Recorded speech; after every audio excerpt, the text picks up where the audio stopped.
Limos po. Libre ka dyan, kasi tuking ka na dyan. Uy! Pre! Huwag mo naman ginanan yung tao. Wala kang pakialam doon. Alam mo naman naghanap ko yan eh. Okay ka lang ba? Meron talagang mga tao na ganyan, salbahis. Anong ginagawa mo? Wala ka bang bahay? Oh, ito. Namayalis ata siya, pre.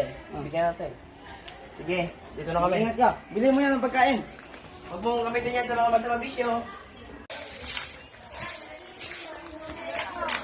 Uy, bakit kayo ganyan?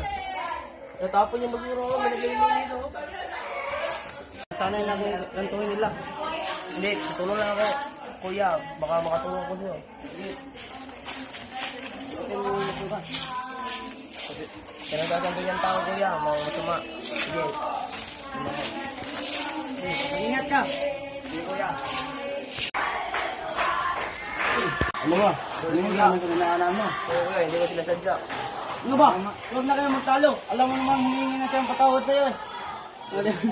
Hindi ka nga patawad sa kanya. Sinsya ka na, bata. Iba lang, kuya. Saan ka galing, pre? Doon. Malayo ba pinuntahan mo? Sige, pre. Pupunta muna ako doon, pre. Sige, pre. Sige. Uy, cellphone. Oh, may cellphone, oh. Kanino to? Iyan ata to, pre. Sauli ba natin to? Suul na to yan, kawawa naman. Malaking pirang rin to kung hindi natin isasauli. Oy, Kian, yung cellphone mo. Yan. Oo. Ano yun? Yung cellphone mo, na. Ay, salamat, pre. Okay, Limutan ko talaga, pre. Salamat.